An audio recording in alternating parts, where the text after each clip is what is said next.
الحمد للہ رب العالمین والصلاة والسلام علی سید الانبیاء والمرسلین اما بعد. حضرات، قاضی محمد عبد الصمد گٹکیسری آج آپ کی خدمت میں کاروان مدینہ کا ایک اہم موضوع نبوت کا کارنامہ پیش کرنے جا رہا ہے. یہ مضمون طویل ہونے کی وجہ سے اس ہفتے نصف مضمون پیش کیا جائے گا، یعنی آدھا مضمون. باقی مضمون انشاءاللہ اگلے ہفتے پیش ہوگا. امید کے بغور سماعت فرمائیں گے. نبوت کا کارنامہ. اللہ تعالیٰ نے اپنی وحی و نبوت کے ذریعے اپنے پیغمبروں کو انسانوں کی اصلاح و تکمیل پر مامور فرمایا، یعنی ذمہ داری سونپی، اور ان حضرات نے اپنی دعوت و محنت کا موضوع انسان کو بنایا.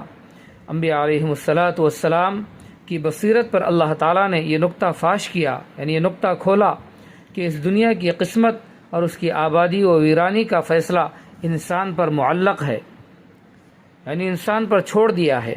اگر حقیقی انسان موجود ہے تو یہ دنیا اپنی سب ویرانیوں اور بے سر و سامانیوں کے ساتھ آباد و معمور ہے، اور اگر حقیقی انسان موجود نہیں تو یہ دنیا اپنی ساری رونقوں اور اپنے ساز و سامان کے ساتھ ایک ویرانہ اور خرابہ سے بہتر نہیں.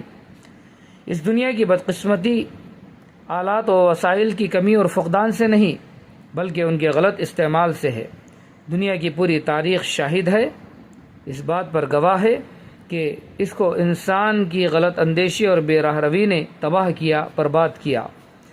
آلات و وسائل نے اس تباہی اور ہلاکت خیزی میں صرف اضافہ کیا. پھر انسان اپنی عظمت، اپنی وسعت، اپنی مرکزیت اور اپنی حکیمانہ صفت کے اعتبار سے کہیں زیادہ اس کا مستحق ہے کہ اس کو سعی و محنت اور توجہ و خدمت کا موضوع بنایا جائے.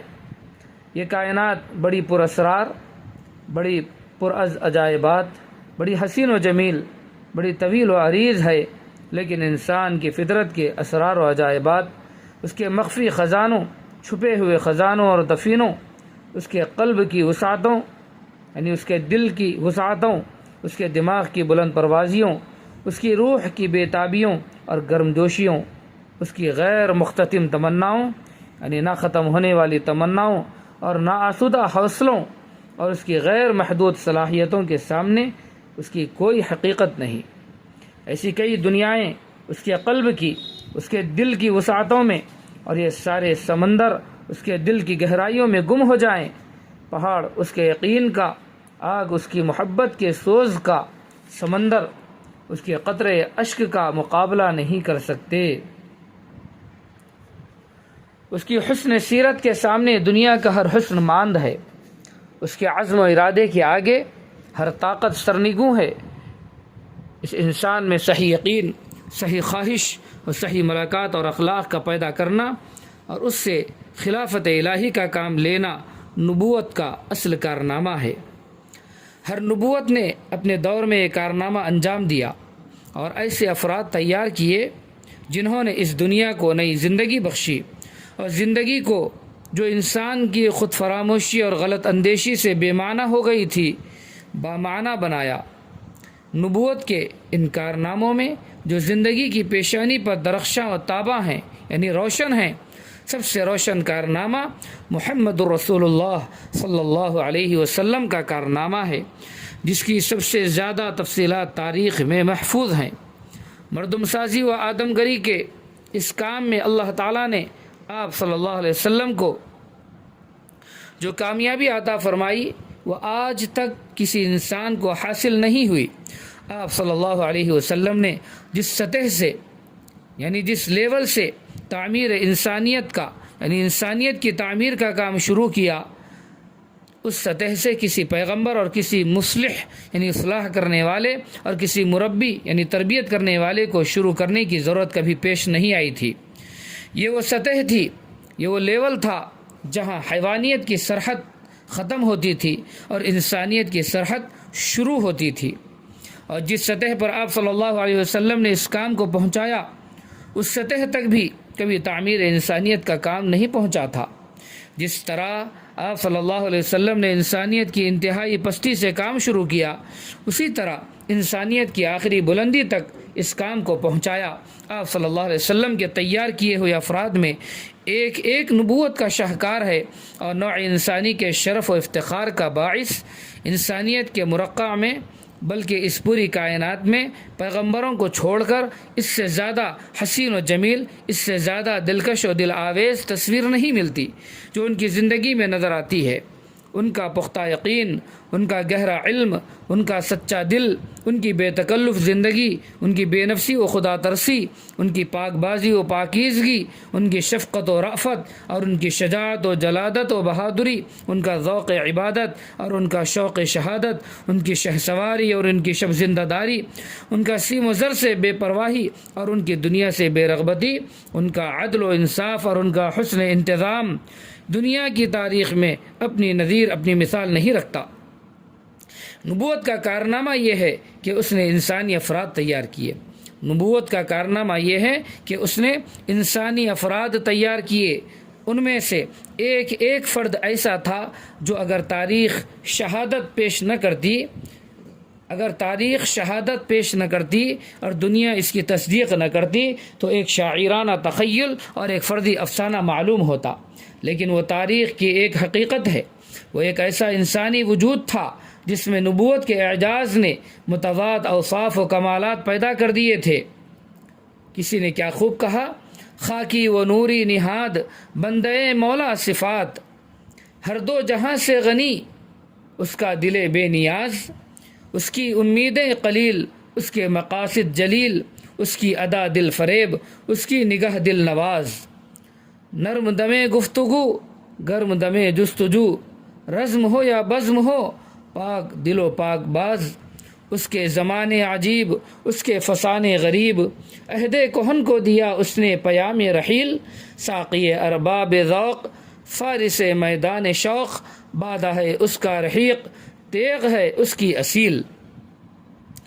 یہ فرد جب تیار ہو گیا تو یہ بندگی اور زندگی کے ہر محاذ پر کارآمد، مستعد اور قیمتی ثابت ہوا، اور جو خدمت اس کے سپرد کی گئی اس نے اپنی اہلیت و صلاحیت اور اپنی فرد شناسی اور احساس ذمہ داری اور اپنے ذوق عمل اور جذبہ خدمت کا ثبوت دیا۔ اس کو اگر فیصلے اور ثالثی کا کام سپرد کیا گیا تو وہ بہترین قاضی اور لائق ترین جج ثابت ہوا۔ جس نے ترازو کے تول فیصلہ کیا، وہ اگر فوجوں کا سپہ سالار اور قائد مقرر ہوا تو اس نے اپنی جنگی قابلیت، بیدار مغزی اور شجاعت اور مرحمت کا ثبوت دیا۔ اگر فوجوں کی کمان اس کے حوالے کر دی گئی تو ایک مستعد اور کارگزار اور ایک جری اور جانباز سپاہی ثابت ہوا۔ اگر اس کو فوجوں کی قیادت کے منصب علیہ سے معزول کر دیا گیا، یعنی ہٹا دیا گیا اس مرتبے سے، منصب سے، تو اس کی پیشانی پر ناراضگی کی ایک شکن اور اس کی زبان پر شکایت کا ایک حرف نہیں آیا، اور لوگوں نے اس کی مستعدی اور جوش و نشاط میں کوئی فرق محسوس نہیں کیا۔ اگر وہ نوکروں کا آقا اور محکمے کا افسر تھا تو ایک فراغ دل اور شفیق آقا اور ایک خیرخواہ اور محبت کرنے والا بزرگ خاندان، اور اگر وہ مزدور و اجیر تھا تو ایک فرد شناس و مستعد مزدور تھا جس کو اپنی مزدوری کے اضافے سے زیادہ کام کے اضافے کی فکر تھی۔ وہ فرد اگر فقیر تھا تو فقیر صابر یعنی صبر کرنے والا، و قانع یعنی قناعت پذیر، صابر و قانع، اور اگر غنی تھا تو غنی شاکر اور محسن۔ وہ اگر عالم تھا تو علم کو عام کرنے اور لوگوں کو خدا کا راستہ بتلانے کا حریص اور اپنے علم کی تقسیم میں فیاض، اور اگر طالب علم تھا تو علم صحیح کے حصول کا شائق اور اس کو اعلیٰ درجے کی عبادت سمجھ کر اس کی طلب میں منہمک یعنی مشغول، اور اس کے لیے بڑی سے بڑی محنت اور بڑی سے بڑی خدمت کرنے والا تھا۔ غرض یہ فرد انسانی معاشرے کے جس مقام اور جس محاذ پر تھا نگینے کی طرح جڑا ہوا تھا۔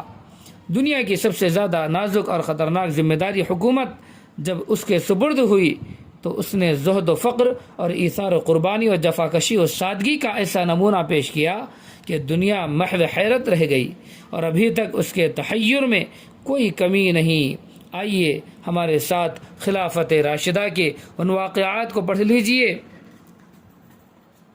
عہد صدیقی کا مورخ لکھتا ہے، ایک روز حضرت ابوبکر رضی اللہ عنہ کی بیوی نے شیرینی کی فرمائش کی۔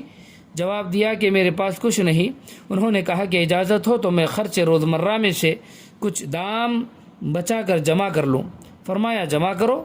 کچھ روز میں چند پیسے جمع ہو گئے تو حضرت ابوبکر رضی اللہ عنہ کو دیے کہ شیرینی لا دو۔ پیسے لے کر کہا کہ معلوم ہوا کہ یہ خرچ ضرورت سے زیادہ ہیں، لہذا بیت المال کا حق ہے۔ چنانچہ وہ پیسے خزانے میں جمع کر دیے اور اسی قدر اپنا وظیفہ کم کر دیا۔ آپ نے بہت سی مملکتوں کے بادشاہوں اور بہت سی جمہوریتوں کے سربراہوں کے سرکاری دوروں کی روداد سنی ہوگی اور ان کے شاہانہ تزگ و احتشام اور کر و فر کا تماشا دیکھا ہوگا۔ 7ویں صدی مسیحی کے سب سے بڑے طاقتور فرمانروا حضرت عمر رضی اللہ عنہ کے سرکاری دورے سفر شام کی روداد مؤرخ کی زبان سے سنیے۔ مولانا شبلی اپنی شہر آفاق تصنیف الفاروق سن 16 ہجری کے سفر بیت المقدس کا حال بیان کرتے ہوئے مستند عربی تاریخوں کے حوالے سے لکھتے ہیں، ناظرین کو انتظار ہوگا کہ فاروق اعظم کا سفر، اور سفر بھی وہ جس سے دشمنوں پر اسلامی جلال کا رعب بٹھانا مقصود تھا، کس سر و سامان سے ہوگا۔ لیکن یہاں نقار و نوبت، خدم و حشم، لاؤ لشکر ایک طرف، معمولی ڈیرا اور خیمہ تک نہ تھا۔ سواری میں گھوڑا تھا اور چند مہاجرین و انصار ساتھ تھے۔ تاہم جہاں یہ آواز پہنچتی تھی کہ فاروق اعظم نے مدینے سے شام کا ارادہ کیا ہے، زمین دہل جاتی تھی۔ جابیہ ایک مقام کا نام ہے، جابیہ میں دیر تک قیام رہا اور بیت المقدس کا معاہدہ بھی یہی لکھا گیا۔ معاہدے کی تکمیل کے بعد حضرت عمر رضی اللہ عنہ نے بیت المقدس کا ارادہ کیا۔ گھوڑا جو سواری میں تھا اس کے سم گھس کر تمام ہو گئے تھے اور رک رک کر قدم رکھتا تھا۔ حضرت عمر رضی اللہ عنہ یہ دیکھ کر اتر پڑے۔ لوگوں نے ترکی نسل کا ایک عمدہ گھوڑا حاضر کیا۔ گھوڑا شوخ اور چالاک تھا۔ حضرت عمر رضی اللہ عنہ سوار ہوئے تو الیل کرنے لگا۔ فرمایا کمبخت، یہ غرور کی چال تو نے کہاں سیکھی؟ یہ کہہ کر اتر پڑے اور پیادہ پا چلے، یعنی پیدل چلنے لگے۔ بیت المقدس قریب آیا تو حضرت ابو عبیدہ رضی اللہ عنہ اور سرداران فوج استقبال کو آئے۔ حضرت عمر رضی اللہ عنہ کا لباس اور سر و سامان جس معمولی حیثیت کا تھا، اس کو دیکھ کر مسلمانوں کو شرم آتی تھی کہ عیسائی اپنے دل میں کیا کہیں گے۔ چنانچہ لوگوں نے ترکی گھوڑا اور عمدہ قیمتی پوشاک حاضر کی۔ حضرت عمر رضی اللہ عنہ نے فرمایا کہ خدا نے ہم کو جو عزت دی ہے وہ اسلام کی عزت ہے، خدا نے ہم کو جو عزت دی ہے وہ اسلام کی عزت ہے اور ہمارے لیے یہی بس ہے۔ دوسرے سفر شام سن 18 ہجری کا حال بھی سن لیجئے۔ حضرت عمر رضی اللہ عنہ شام کا قصد کیا۔ حضرت علی رضی اللہ عنہ کو مدینے کی حکومت دی اور خود ایلا کو روانہ ہوئے۔ یرفع ان کا غلام اور بہت سے صحابہ ساتھ تھے۔ ایلا کے قریب پہنچے، یعنی ایک مقام ہے، کسی مصلحت سے اپنی سواری غلام کو دی اور خود اس کے اونٹ پر سوار ہوئے۔ راستے میں جو لوگ دیکھتے تھے پوچھتے تھے کہ امیر المؤمنین کہاں ہیں؟ فرماتے کہ تمہارے آگے اسی حیثیت سے ایلا میں آئے اور یہاں 2-1 روز قیام کیا۔ غزی کا کرتا جو زیب بدن تھا کجاوے کی رگڑ کھا کر پیچھے سے پھٹ گیا تھا، مرمت کے لیے ایلا کے پادری کے حوالے کیا۔ اس نے خود اپنے ہاتھ سے پیوند لگائے اور اس کے ساتھ ایک نیا کرتا تیار کر کے پیش کیا۔ حضرت عمر رضی اللہ عنہ نے اپنا کرتا پہن لیا اور کہا اس میں پسینہ خوب جذب ہوتا ہے۔ جزاک اللہ خیر و احسن الجزا۔ اگلے ہفتے تک کے لیے اجازت مرحمت فرمائے۔